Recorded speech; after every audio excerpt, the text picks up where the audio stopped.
So I'm at my cousin's like 2 weeks ago in Monsey.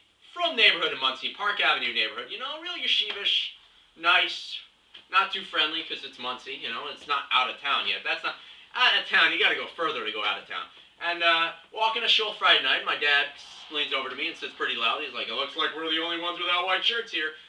I could have told you that 2 weeks in advance to going that we were going to be the only ones wearing colored shirts. But you know, my father, he always has to let everyone around him know exactly what he's thinking. And all I'm thinking is, like, I'm looking around the room. My radar is on. It's called the swadar. It's the anyone not wearing a black velvet yarmulke gets locked on. We look for a couple minutes. They look at me, and we nod in acknowledgement that there's some friendly people in the room. Not like friendly, like they're going to attack us, but like, what's up, man? Like, you know, looking at each other like, what the hell are you doing here, man? Why are you here? You must also be someone's cousin or relative, or maybe your shul, like, had a later minyan and you didn't want to go to it kind of thing.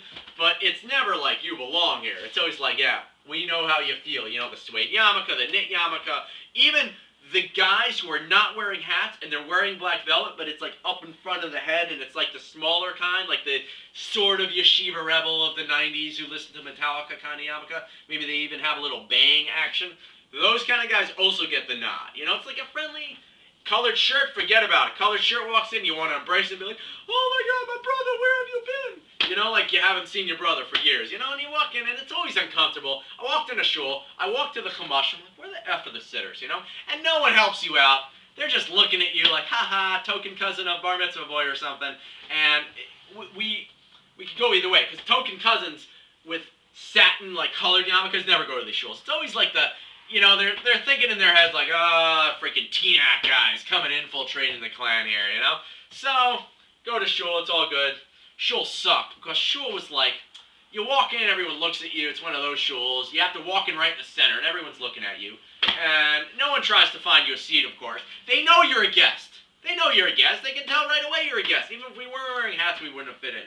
So, whatever, he came home, whatever, wandered around, whole area, whatever. So, Shabbos morning, my aunt, we were, me and my brother were 20 minutes late. We were trying to be later, but the clocks were wrong, and it worked out that we're 20 minutes late to shul. We're pounding this cake she made, and she says, she's like, "Guys, you know, you're 20 minutes late to shul, and there's a lot of nice girls in this neighborhood, and the fathers are going to look at you like you're a bunch of bums, and they're not going to want to hook you up with anyone, you know?"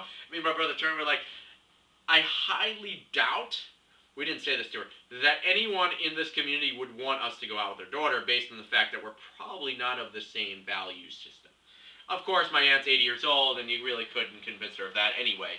So, and then later on, you know, and it was just painful. You know, you're sitting there, there's nothing to read. There was one, like, Zusha Blech commentary on some issue, crumbled up from, like, Parshas Kisetse of, like, 2005, and then there was an email that week, and all the books were in Hebrew, you know, and all the sitters were like falling apart and stuff. They couldn't even bust out some Pirkei Avos in the back of the yard scroll, you know, because they're all in, you know, Hebrew kinds. So I went outside to walk, and I felt like they kept no insulation on in the back of the shul on purpose, so you couldn't really walk outside. So I came back and I was freezing, and you know, it sucks. So Saturday afternoon, we're sitting there with our cousins, this 9-year-old girl and this 12-year-old girl, and one of them, they're talking about Hanukkah, and they say, "Hey, wait a second, can you guys say Hanukkah?" And we're like, "Yeah, Hanukkah."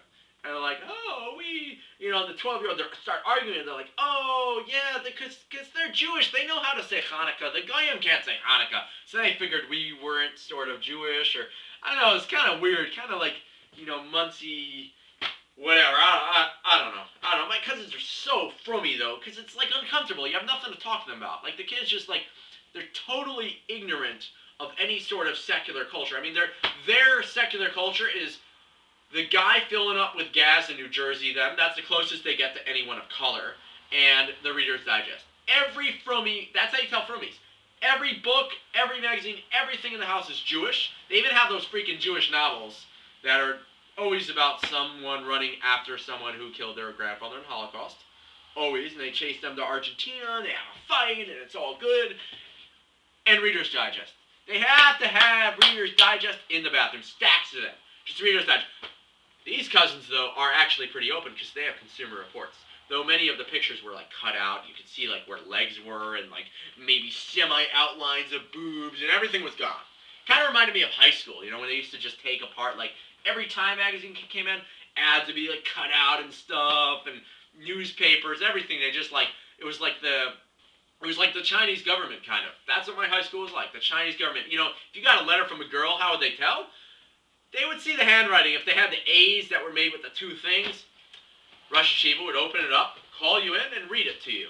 It was always embarrassing. I don't know where he kind of drew the line with Busha and, you know, that being like killing someone. I don't really know. Federal offenses.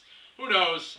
But, you know, it was all in vain because, I mean, we didn't care. You know, like, they could do that all we want. But, you know, we were going to get our J.C. Penney underwear ads no matter what. And we were going to use them. We were going to use them real well. And, as well as other stuff, which people hid in many places. And I should talk about that another time because this video is getting too long.